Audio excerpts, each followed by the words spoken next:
How much did you vote to send to Ukraine? Look, you're in about $80 billion. $80 billion. Yeah.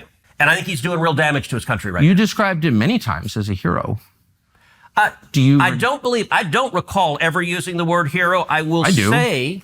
You've been spending the last 3 years telling us that Vladimir Putin is evil and we're going to beat him with other people's children. So recently, Tucker Carlson went at it with Ted Cruz over the war in Ukraine, Cruz's support for it, his justifications for why he did that, calling Zelensky a hero, and why he thinks Putin is a supervillain. This one's going to be interesting.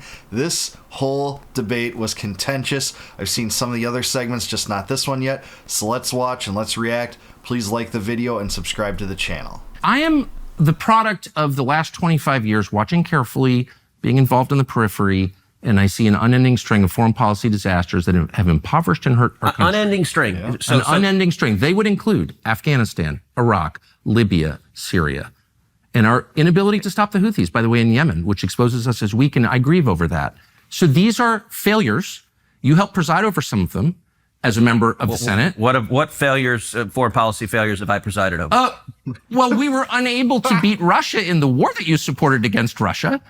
You've been spending the last 3 years telling us that Vladimir Putin is evil and we're going to beat him with other people's children, and 1 million of those kids are now dead. You've never apologized for that. That was a full failure. By the way, look, the level of number of falsehoods you lay out just in one statement are rather You haven't supported stunning. the war against Russia?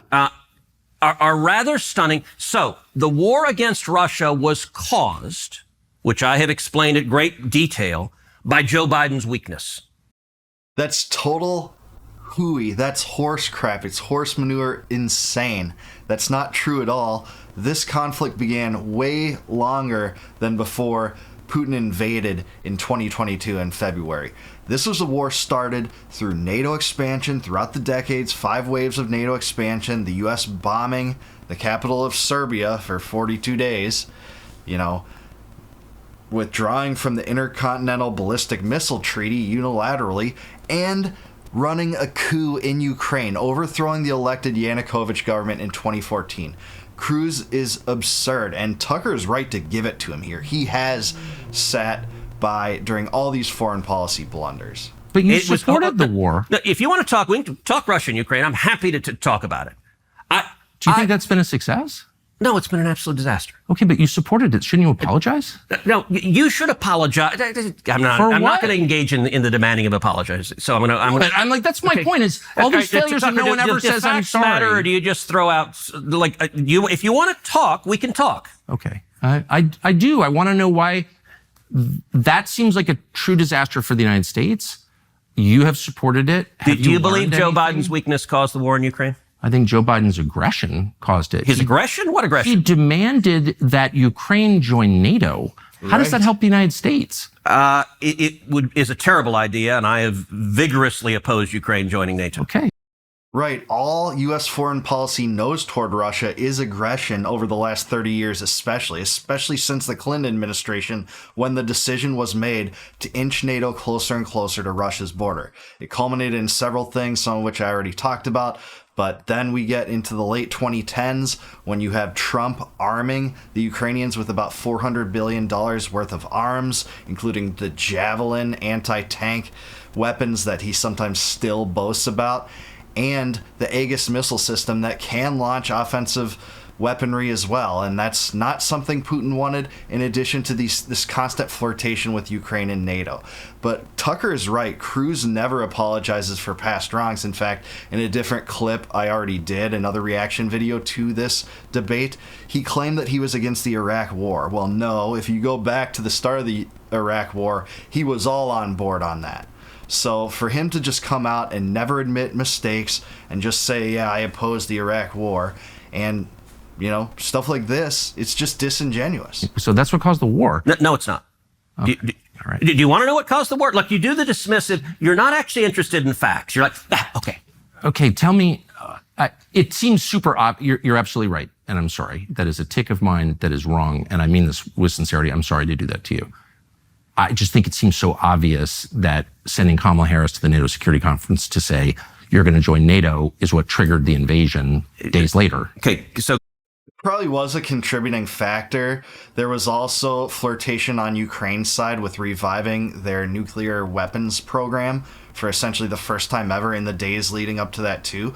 But like I said, so many different events precipitated this conflict, and there were so many off-ramps on them along the way. The Minsk Accords tried to do that. No one ever talks about the Minsk Accords anymore, but that tried to avert the bloodshed that was already happening in the Donbass when Ukraine refused to grant Luhansk, Donetsk, Kherson, and Zaporizhia autonomy like they were required to under those agreements, constitutional autonomy, such that they would have more political sovereignty than they would existing under Ukraine, because they didn't want to be part of Ukraine. They still don't. After the invasion, they don't. They never did before. They still don't. Can I? This will take a few minutes to lay out because it's complicated, but I think the facts matter. I think two things caused the war in Ukraine. Number one, I think Biden's incredible weakness and the disastrous withdrawal from Afghanistan. Now, I believe we need to leave Afghanistan, but not with the incompetence that led to 13 servicemen and women being murdered by terrorists there. The way Biden did that was disastrous, and I think our enemies looked to the commander-in-chief and said, this president is weak. And when that withdrawal was so disastrous, I said publicly at the time, the chances of Putin invading Ukraine have just risen tenfold. Right. But secondly, and this is critically important. Well, I agree. That was awful, the withdrawal. And it was a major cause of our enemies all said, hey, this president is weak. And so it invited, and by the way, look, I despise war, and I think weakness and isolationism produces war. Okay, so where to even start with this one? He does not despise war. He's one of the biggest supporters of most of the war regime in my entire lifetime in Syria and Iraq. He doesn't want to say that now. He wasn't elected until 2012, so he didn't oversee much of the madness there, though I think he continued to support it while he was in office for several years until he said, oh, it was a disaster in 2015. Why? Because it was presidential election season then, and being a neocon at that time was already diseased. It's still diseased now. Isolation causes weakness, and that's what causes war? And by isolation, by the way, he means non-interventionism. Isolationism would include diplomacy and trade. That's not something that people generally opposing wars want to disregard. But what did happen when the U.S. was much more relatively isolationist during the Monroe Doctrine for about a century, we essentially got into two major wars. And it was the Spanish-American War and the Mexican-American War. That's it. And they weren't European wars. They weren't across the globe. We weren't building an empire, spreading across the high seas, our military bases, getting involved in these crazy entangling alliances with foreign powers where we inherit all the enemies of our allies and plunge the state into debt over it. That came mostly as a result of Wilsonian democracy in the progressive era from there forward. So Cruz is totally wrong about this. Because it invites aggression from our bad guys. It's why I agree with Ronald Reagan's peace through strength. The best way you avoid war is being strong enough that your enemies don't want to mess with you. But let's get back to Ukraine and Russia. Look, Putin didn't wake up 2 years ago and decided he wanted to invade Ukraine. He's wanted to invade Ukraine for decades.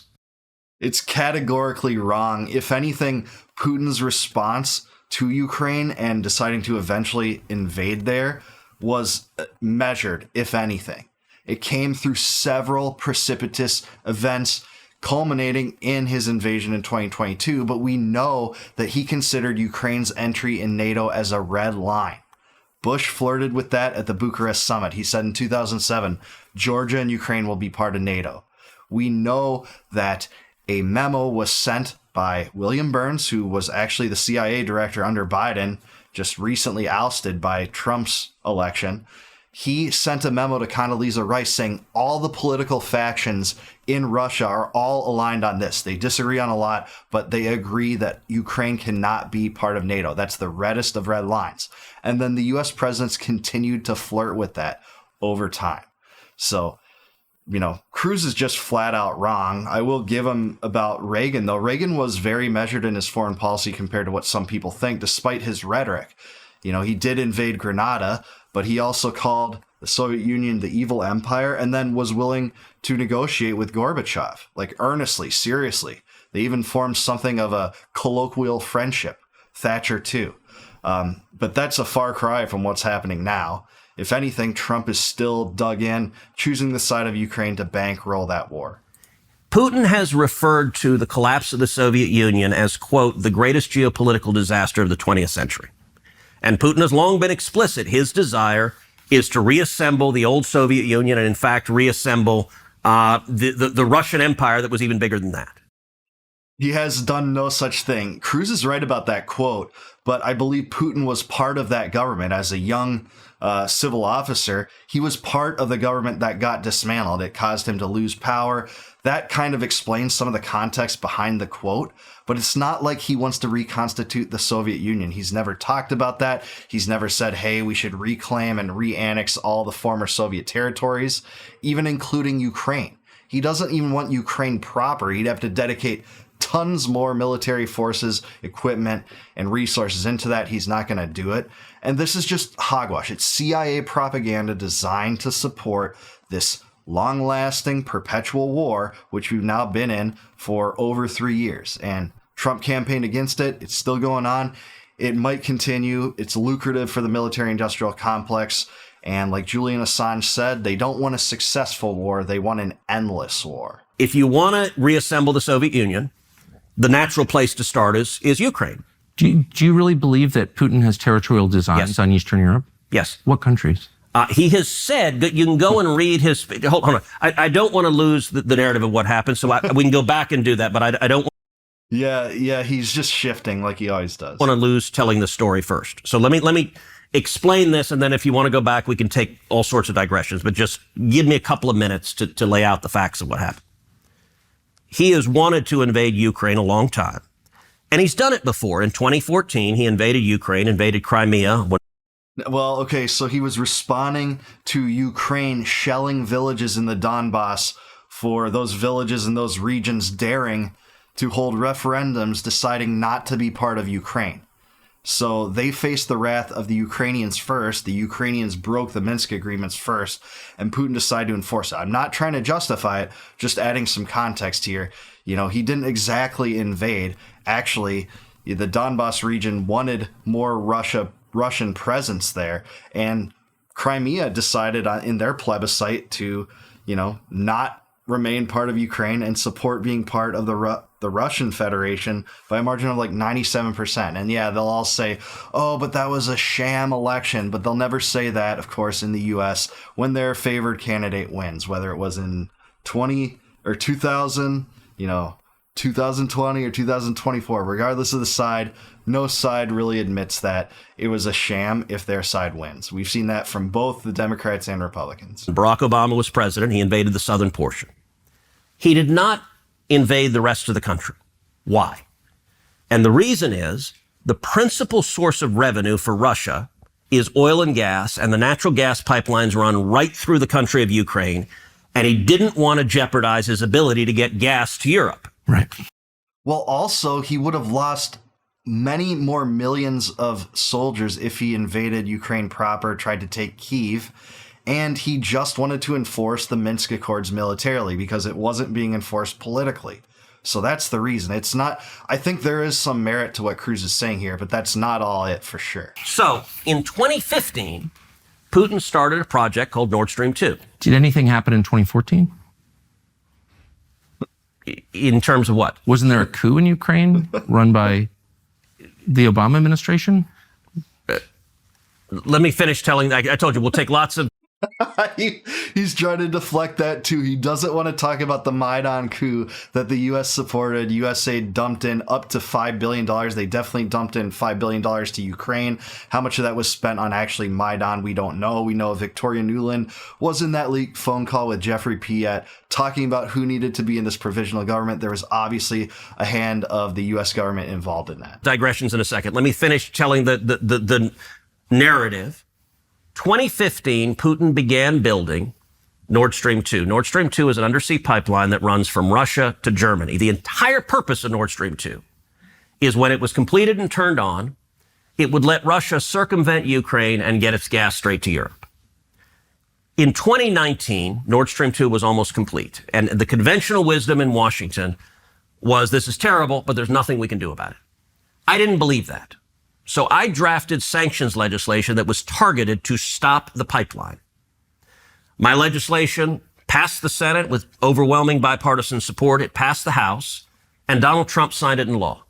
Can I just ask, why wouldn't you want Germany to have cheap energy? Because it empowers Russia. And I believe in making our enemies weaker and our friends stronger. Well, that didn't make Germany stronger. And by the way, destroying it, which likely the CIA did, I side with Seymour Hersh on that one, his great article on that.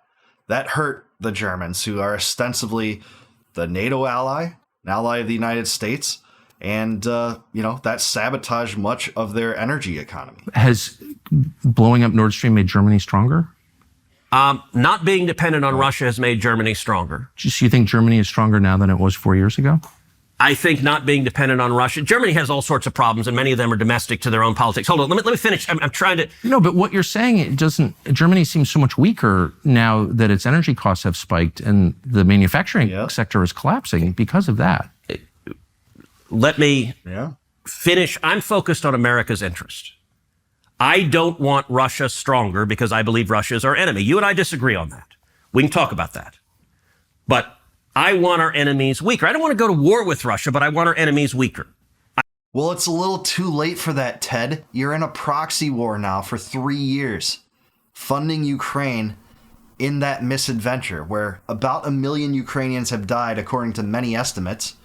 They're suppressing political dissent, shutting down adversarial newspapers. Zelensky won't hold an election during war.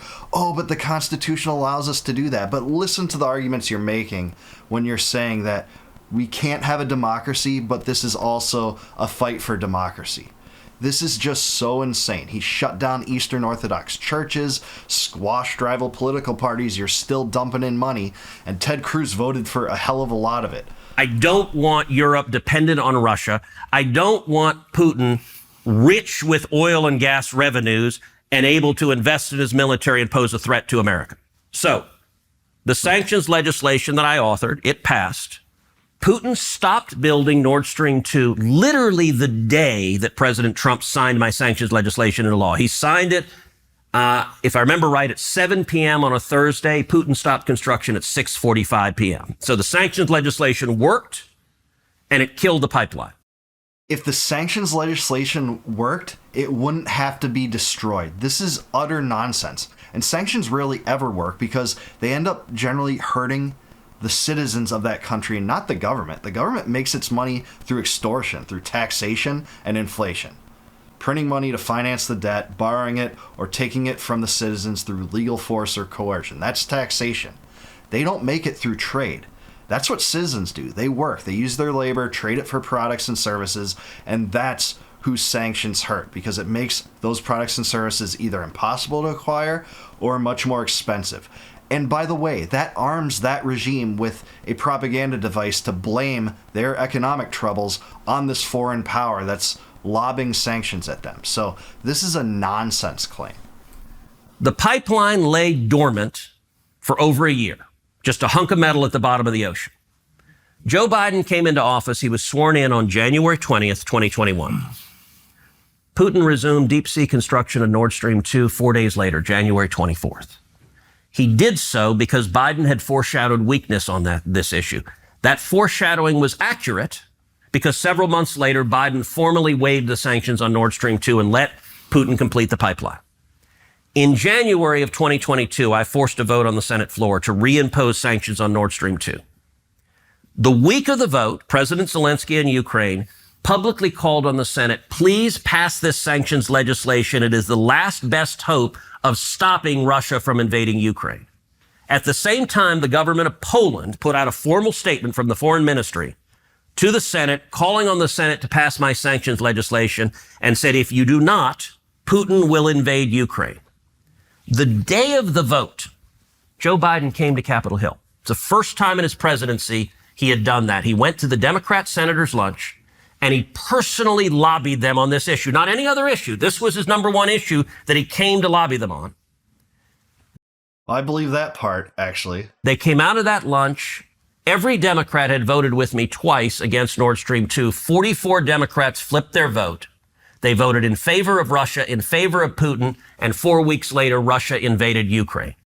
Implying that if you oppose sanctions and want freer trade with the rest of the world, including, dare I say it, Russia, the same country that George Bush said he looked into the leader's eyes and saw a trustworthy person, that was Putin.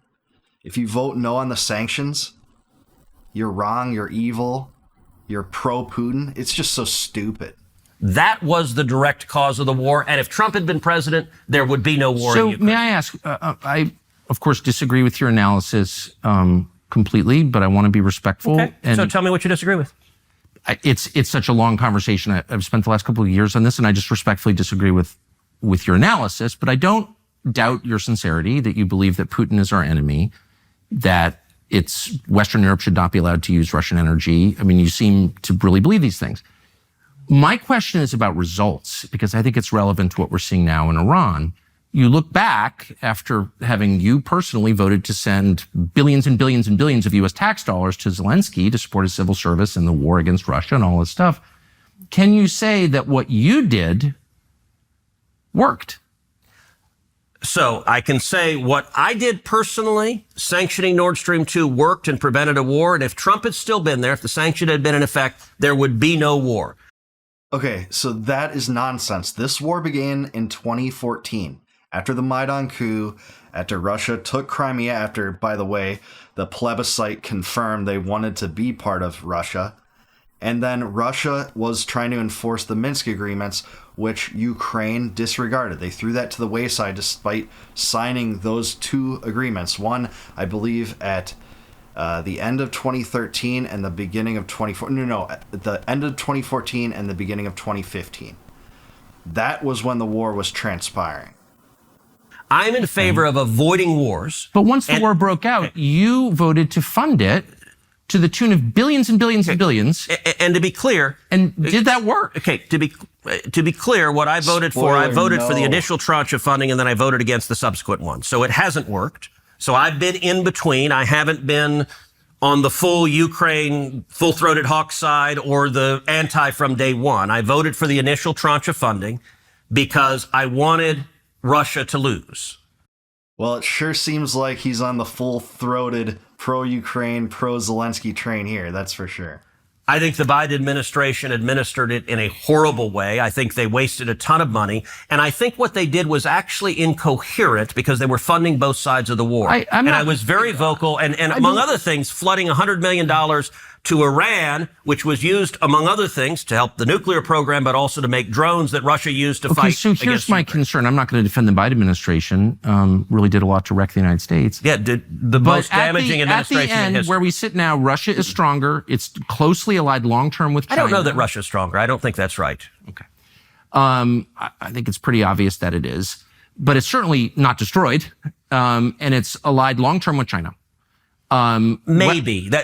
There's no doubt Biden's foreign policy drove Russia into the arms of China, and that's concerning. Okay. They also have a long history of animosity. Western Europe is weaker and more in debt. The United States is weaker and much more in debt.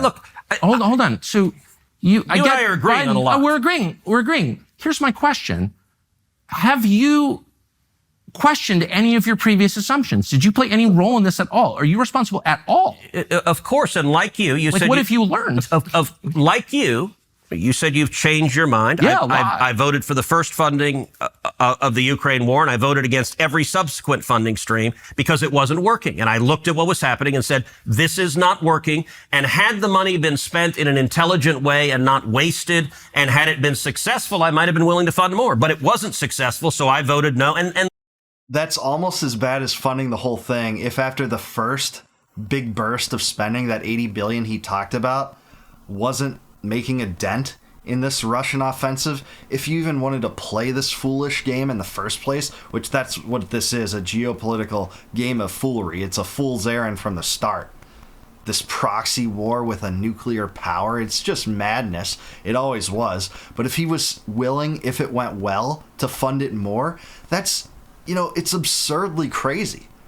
Did they think that there was an endgame here? They never even tried to convince us there's an endgame. Like, yeah, they're going to overthrow Putin. he's going to go down over this proxy war where you're not dedicating live forces. His regime's not going down over this. The war is going to end. Look, President Trump campaigned on ending the war. I think he's frustrated because Putin has been less than eager to reach a deal to end the war, but it's going to end. You're not going to see another dollar coming from Congress. Do you think Zelensky wants to end the war? I think Zelensky has behaved horribly. I think his Oval Office meeting will go down in history as the worst Oval Office meeting of any leader that has ever come to the Oval Office. I think he behaved like a pompous ass. That's probably true. And I think he is unrealistic. I think Zelensky spends his time with Nancy Pelosi and Chuck Schumer in the New York Times, and he believed he was going to the Oval Office as a resist figure. And I think he's doing real damage to his country right now. That part, I totally agree with Ted Cruz. So this is probably like the first major point he's made that I do agree with. Like, that is what Zelensky does. It's a money laundering scheme. He has to keep the grift up, keep the money flowing to the military industrial complex to fund this thing. And he does warm himself up to the Lindsey Grahams and the Richard Blumenthals and the Pelosi's of the world to try to get that done. As he does to other NATO country leaders like Merz and Starmer and Macron. All those villains that want to keep this war going. Described him many times as a hero. I don't recall ever using the word hero. I will say, look, I'm not a Zelensky cheerleader, and I'm not in the business of saying everyone we support has to be a saint and everyone we oppose has to be a villain. I'm not in the morality game. I'm in the U.S. interest game. You're not. You're in the Israel interest game and the military-industrial complex interest game, the Zionist lobby, the AIPAC interest game. That's not America first. That's Israel first. Why did I want Nord Stream 2 stopped? Because it would strengthen Russia, and Russia's our enemies. It's entirely U.S. interest. Did you support the industrial sabotage against it, blowing it up? So I think you believe America did that. Is that right? Of course. Okay, I think the chances of that are zero. You think Russia did it? No, I think Ukraine did it. Okay, so I don't know. So I don't know who did it. In terms of the theories that have been put out there, the idea that Russia blew up their own pipeline never made any sense to me at all. That just I can't even articulate why they would do that. Agree with them there too. The idea that Biden did that. Look, I could see it being in U.S. interest to do that, to blow up Nord Stream 2. I just think Biden was too weak. I don't believe Joe Biden. But are you in? Well, Biden was being led by the deep state and the CIA. It was civil officers, some of which are nameless in public discourse, that probably were controlling that presidency. We know it wasn't Biden. He was being told what to say and what to do. He didn't have a rigid ideology when he couldn't even string together sentences. It was the deep state, and that was a deep state scheme. Seymour Hersh's article details how and why, and I haven't seen a really reasonable or good refutation to that. I guess So that leads the Norwegians, the Ukrainians, NATO, whatever. Look, that leads me to you know who benefits, and it leads me to think either the Ukrainians blew it up or Ukraine's allies. I don't think Biden did because Biden was so weak, I don't think he would give the order. I find that implausible. But you're in favor. It wouldn't have to be Biden's order. The deep state was running that presidency. Of it. Look, I was in favor of stopping it. I think blowing it up was a good thing. So I'm supportive of that. But I don't think America did that. I don't think Biden gave that order. But in general, I could see Trump giving that order, but he wasn't in office. Yeah. And you think that the largest act of industrial sabotage in history helped our allies in Western Europe or other fellow NATO members? Look, I got to say, I don't understand. For some reason, you are really invested in defending Russia, and I don't get that. I'm not attacking you with that. Of course, anyone that opposes U.S. intervention in a military theater is secretly collaborating with the enemy or secretly sympathetic with the enemy. They did this with Saddam. You must be pro-Saddam if you oppose the war in Iraq. You must love bin Laden if you oppose the 20-year occupation of Afghanistan. You want Gaddafi to get spared? You're a barbarian. You must be pro-Ho Chi Minh if you're against sending our boys to Vietnam to get killed. In several dozens of thousands, about 50,000 dead from that war. Absurd. This is typical neocon propaganda. Genuinely, I don't get why you're so passionate about defending Russia. Actually, I was defending Western Europe, the home of my ancestors, and that, tripling their energy costs and destroying their industrial base. Not like. You just accused me of being an anti-Semite, an isolationist, and a Russia lackey. I've not called you a neocon once, which you are, but I haven't said that. That's absurd. Those neocons that oppose the Iraq War. Right. But he didn't oppose the Iraq War back then. Again, he supported it for about a decade. And this was funny. It was a little bit underhanded on Tucker's part, but this was funny. I haven't called you a neocon once, which you are. That's the moment so far, man. That cracks me up. I'm sorry. That's okay. dishonest. But I haven't called you that because you just said which you are. You just called that. Okay. Called me that. You just did. I guess what I'm saying is you're triggered because I use name calling. I get it. I was triggered when you called me names, and I'm triggered once again that you're calling me a Russia defender when in fact I'm defending Western Europe. And I don't think that you. Do you think Putin's our enemy? Well, he's literally our enemy. You are funding a war against him. But do you think he is our? No, you're saying we're his enemy. Do you think Putin is our enemy? I think it is a tragedy that your policies, specifically yours, helped drive Putin into the arms of China, forming a bloc that's larger than us. So you won't answer that question. I don't. He is literally our enemy right now. That is a tragedy for the United States. You're saying. But you won't say he is our enemy. And look, I watched in what sense? I don't want to be enemies with Russia. It doesn't help us at all. Yeah, whatever you want to call it, whether you think Putin is an adversary, an enemy, a friend, or whatever, it doesn't matter. What really matters is the policy preference. And the policy should be stay out of rattling sabers with nuclear power. Starting this new Cold War has been disastrous. So whatever you call Putin, people get bogged down in these red herring and subterfuge discussions when the policy is what matters. It may help some people in the United States, but in general, I don't want to be. I don't want to be at war with Russia. I don't think it is in our interest to be at war with Russia. Aligned with China. That is a disaster. But listen, no doubt, and I want Russia and China at tension. And that's true. Now there's a BRICS alliance, and they are flirting with creating a new currency. And if the U.S. ever stops being the world's reserve currency, that's really dangerous. That will screw the United States, and I think that is headed in that direction. And by the way, it doesn't help that the U.S. is assisting Israel in its strikes against Iran right now, because Iran is also a BRICS ally and BRICS country. You're forcing this bloc into a polarized place, much like the Warsaw Pact versus NATO. This is not a good idea. This is going to cause entrenched alliances, which you see forming right now in a multipolar world. We're not in that unipolar moment anymore. That lasted 20 years or so. I was really young when the Soviet Union dissolved and Ukraine was essentially birthed as, a new nation state out of that, the product of actually secession. But now there's a multipolar world, and it's not good when you drive Russia into the arms of China, which clearly happened as a result of this war. I agree with you there. But I think Putin is a KGB thug. I think he is a bad man. Now, I don't want to go to war with him over that. Okay. But I'm not. Well, again, too late, Ted. We're at war with that. It's a proxy war. It's not a hot war, but we are at war with him. Naive. And like I watched your episode. He's a bad man. Okay.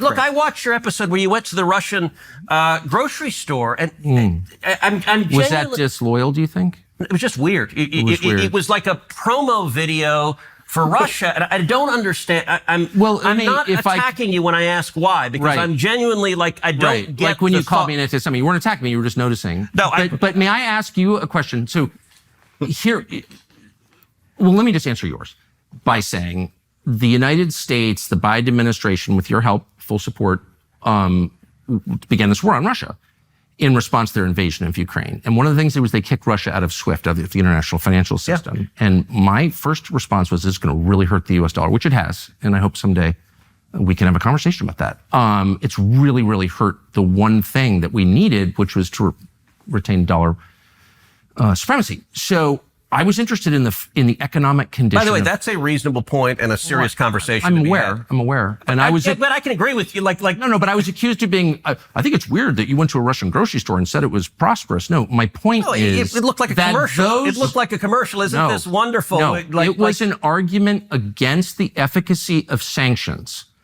Sanctions against Russia, which you casually and enthusiastically imposed, scoring a little moral victory every time, had no material effect that helped the United States. Russia is backstopped by China, and I recommend that you go there and see it. It is way nicer than Washington, D.C. Way nicer. To me, that's a tragedy. I was horrified and angry at my leaders, including you. It's like, I want to live in a country that's nice, with low food costs and no homeless people. All right, I don't That's a reasonable explanation if you're asking me, so... understand why that's too much to ask. So do Instead, I get wars with Iran. No, I just want lower food costs. How's that? Yeah, you're a Putin lover if that's what you wanted to show. The tragedy that is our national city, which is a dump a lot of the time in many places. I hate to say that. I actually like the city in many regards. I've been to Washington, D.C. several times. Shouldn't say I like the city. It's kind of a cesspool, but there are areas of it that are at least interesting. It's part of our cultural heritage. And, to see the run-down areas and so much homelessness and despair, that is troublesome. Look, it's a weird argument that you do often, which is, listen, things are crappy in America. Liberals have done bad things to America, so we shouldn't worry about any enemies around the world. Republican senators, Republicans they don't care about us. They're focused on other countries. You wrote that and our country is dying, and you don't care because you're focused on Iran or Putin. So you believe that I don't care about America. I guess you believe Donald Trump doesn't either, like nobody cares? I believe that your focus is way too on other countries. It's way too focused outward. The money that you send abroad could be used here and should be. What money that I send abroad, by the way, I emphatically agree with. How much did you send to Ukraine? You don't even know. I emphatically agree with Donald Trump's, for example, dramatically slashing USAID. I think the only reason we should be deploying that is to benefit U.S. interest, national security interest, and keep Americans safe. And so. But he voted for the CR that extended aid to USAID even after it's been dismantled. They moved all those employees, gave all of them pink slips except for a few hundred, I think, that they moved into the State Department. And he still funded the CR that extended aid to it. Massey called this out. And Massey was dragged by Trump for calling this out. But that CR funded USAID. How much did you vote to send to Ukraine? Look, you're in about $80 billion. $80 billion. Yeah. So you're in, you love just giving these broad characterizations that are not accurate. I'm genuinely puzzled. Look, I don't want to go to war with Russia. But I don't think they're our friend. I think Putin. I agree. Then why are you funding a proxy war against him? You are again at war. You can have adversarial relations personally or personal, thoughts that they're an unsavory power, they're a despotic government, whatever you want to think, that Putin's a KGB thug or whatever, he was in the KGB. You can think whatever you want. But why fund this proxy war? And he just admitted it. He funded it to the tune of $80 billion, which, by the way, that is something like 20 years of funding to Israel. We funded Israel about $4 billion a year prior to October 7th. So Ukraine's creeping up as the biggest foreign aid recipient after Israel. And it's pretty eerie how much money that is. It's just like waved off like, I wasn't in this thing full bore. Well, you are historically in regard to that metric. I think Putin is a murderer. I think he's a liar. And I think he does not wish well on America. Okay. And there's a difference between saying that, just like Reagan referred to the Soviet Union as an evil empire and Putin was in the KGB. Look, my father was imprisoned and tortured in Cuba. I hate communists. It was actually Batista that tortured my dad. My aunt was imprisoned and tortured by Castro. I hate communists. I think communism is evil. And so I think there is a value there is nobody who stands up to communist China more in the Senate than I do, because I think they're evil. Do I want to go to war with China? Of course not. That would be ridiculous. But I think we have all sorts of tools to stand up to our enemies. And I think China is engaged in a 1,000-year war against the United States. Okay. They're trying to defeat us. We're so all over the map. We're your family in prison in Cuba and China and all this stuff. I agree with you. I'm totally opposed to communism, always have been. I don't think that Putin loves us. I'm distressed by the moral condition of most leaders around the world, most of them. They all kill people. I'm against that. I'm just saying, I wish the focus here was more on the United States. Can I say something? I actually don't agree with that statement. They all kill people. There's a moral relativism. So I don't think Donald Trump is a murderer. He doesn't kill people. We don't have concentration camps. Donald Trump a murderer. You just said world leaders all kill people, and there's a moral relativism. I'm hardly a moral relative. Well, if Tucker doesn't want to say it, I'll say it. Trump is a murderer. He has killed people in Yemen, Syria, ramped up the bombing in Afghanistan, ordering that, using one of his sole presidential vetoes to extend U.S. involvement in Yemen. I believe that happened in 2015. So yeah, he is. Even if Tucker is being, very colloquial here, he doesn't want to throw Trump under the bus. But yes, Trump has killed people. And guess what he's doing now? Supporting a preemptive strike against Iran by Israel that is killing people. Where was the first place that Israel targeted? Residential district. Why? To kill top brass. But they didn't really think too hardly about the people that lived in those complexes too. But that statement was the essence of... I'm an anti-Semite, an isolationist, a moral relativist. Okay. No, I'm not. Did you just say world leaders all kill people? I'm saying I'm against killing people in general. And hyperventilating about how Putin was in the KGB or whatever. I just want to serve American interests, and pushing into China is not in our interest at all. And you helped do it, and you haven't apologized. And that's good. And by the way, you're the cheerleader. I helped drive him into China. It's a complete lie. You funded the war against him. No, I authored the legislation that shut down Nord Stream 2 that prevented the war. And if Trump had still been in the White House, we would have had the war. Yeah, so he said and admitted that he voted to spend $80 billion for Ukraine, and then there he said no and tried to deflect that. So he's already answered that he did try to support that. Look, Cruz is one of these types, like Rubio, that was very outwardly supportive of this war from the jump, voted on some of the most substantial legislation that became precedent to follow thereafter in other votes. So even if he didn't fund it to the full extent compared to the biggest neocons like Lindsey Graham and others, he is part of the problem. He is complicit in this war. This war is a disaster. How you can make excuses for it at this point is crazy. Saying that, it's not really the biggest deal that China's brought into the arms of Russia and vice versa because of it, saying that's a concern, but it's not as big of a concern as funding it. It just doesn't make sense. His whole line of reasoning is straight out of the neocon book. It's straight out of the war propaganda regime. There were so many falsities said about this war by him. You could have thought he was, Mitch McConnell or Mitt Romney, Dick Cheney. It seemed indistinguishable at times. So Tucker's totally right. I think I would have had a slightly different argumentational method here, and you saw that in the commentary and the reaction probably, but Tucker is right on point here. The main basis is right. These politicians are constantly looking outwardly when there's so many domestic woes. They're Israel first or Ukraine first at a time when their communities are burning, when people are rioting, when people are coming across the southern border in record numbers, and inflation has taken hold. People can't afford college.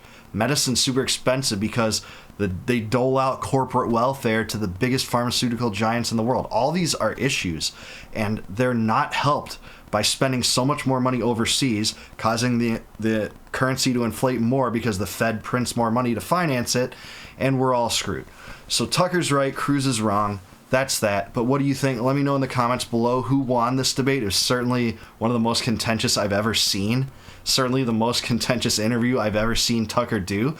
But a very fruitful one, at least for people looking at it. This really shows and illustrates the manifestation of the non-interventionist right versus the interventionist right. And I think that's a good thing. But what do you think? Let me know in the comments below. Please like the video, subscribe to the channel. Please consider supporting me as a Patreon patron or as a YouTube member. I'd really appreciate that. That'll help my channel. And until I see you guys next time, no more war, no more debt, no more inflation, and no more empire. Peace out, guys. I'll catch you in the next one.